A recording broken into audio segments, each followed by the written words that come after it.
یہ اللہ تعالیٰ کا ارشاد ہے کہ اے پیغمبر آپ لوگوں کو بتا دیں کہ کھانے پینے کی چیزوں کے سوا میں نے صرف 5 چیزیں حرام کی ہیں، اور پھر اللہ تعالیٰ نے گن دی ہیں وہ چیزیں. فرماتے ہیں میں نے بدکاری کو حرام کیا ہے، میں نے حق تلفی کو حرام کیا ہے، میں نے لوگوں کی جان مال اور عزت کے خلاف کسی اقدام کو حرام کیا ہے، میں نے شرک کو حرام کیا ہے، میں نے اپنی طرف سے کسی چیز کو حرام قرار دینے کو حرام کیا. تو اس وجہ سے ان 5 چیزوں کے سوا کوئی چیز حرام نہیں. یہ دعویٰ بہت بڑا دعویٰ ہے. قرآن کریم اس دعوے کی ہرگز تائید نہیں کرتا. سورہ توبہ کی آیت نمبر 26 میں ہے ان عدت الشہور عند اللہ 12 شہرا فی کتاب اللہ یوم خلق السماوات والارض منها 4 حرم، کہ اللہ رب العزت نے جب آسمان و زمین کو پیدا کیا تو 12 مہینوں میں سے 4 مہینوں کو جنگ و جدال کے لیے حرام قرار دیا، اور ان 4 مہینوں کو جنگ و جدال کے حوالے سے آگے پیچھے کرنا، اس کے بارے میں اتنا سخت لفظ استعمال ہوا انما النسیء زیادۃ فی الکفر، کہ 1 مہینے کی جگہ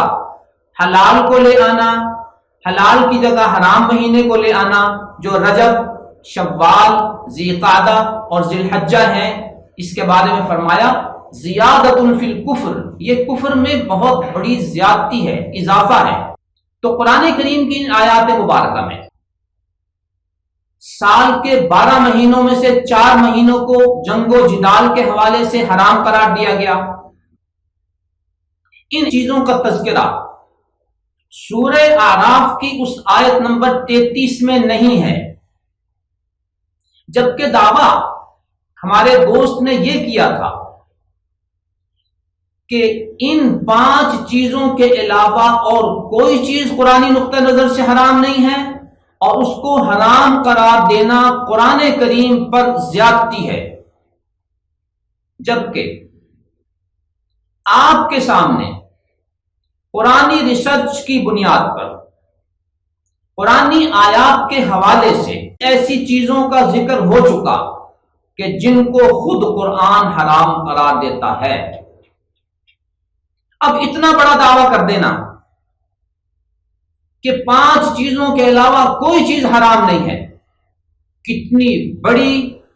کنفیوژن ہے، کتنی بڑی ڈس انفارمیشن ہے، اور اپنے سننے والوں کے لیے کتنا بڑا مغالطہ ہے. تھوڑا سا ہم اور آگے بڑھتے ہیں. سورہ اعراف کی آیت نمبر 157 میں ہے حضور صلی اللہ علیہ وسلم کی طرف اشارہ فرماتے ہوئے یہ ارشاد ربانی ہے وَيُحِلُّ لَهُمُ الطَّيِّبَاتِ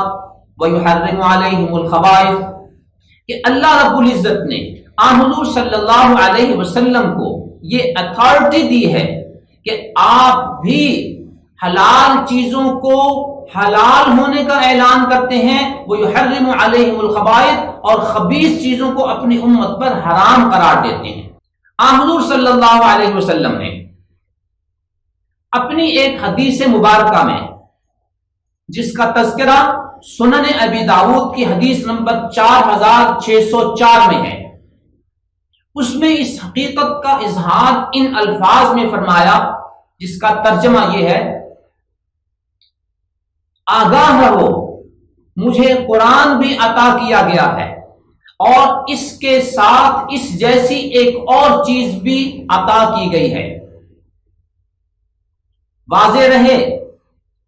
کہ تمہارے لیے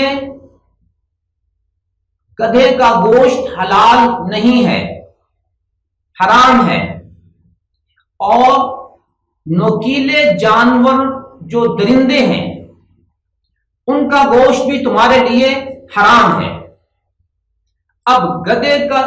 گوشت حرام قرار دینا اور درندوں کو حرام قرار دینا یہ صرف اس حدیث مبارکہ کی بنیاد پر ہے. قرآن کریم میں نہ تو گدھے کی حرمت کا ذکر ہے اور نہ ہی درندوں کے حرمت کا ذکر ہے. تو ہم کس بنیاد پر ان کو حرام قرار دیتے ہیں؟ نیز سورہ اعراف کی اس آیت نمبر 33 میں ان دو چیزوں کا ذکر نہیں ہے، تو کیا اس اسکالر کے دعوے کے مطابق سورہ اعراف کی آیت نمبر 33 کی 5 چیزوں میں اگر گدھے اور درندوں کے حرام ہونے کا ذکر نہیں تو اس کو حلال سمجھا جائے گا؟ ہرگز نہیں، چونکہ سورہ اعراف کی آیت نمبر 157 کی بنیاد پر حضور صلی اللہ علیہ وسلم کو خبیث چیزوں کے حرام قرار دینے کی جو اتھارٹی دی گئی ہے، اس بنیاد پر حضور صلی اللہ علیہ وسلم نے گدھے اور درندوں کو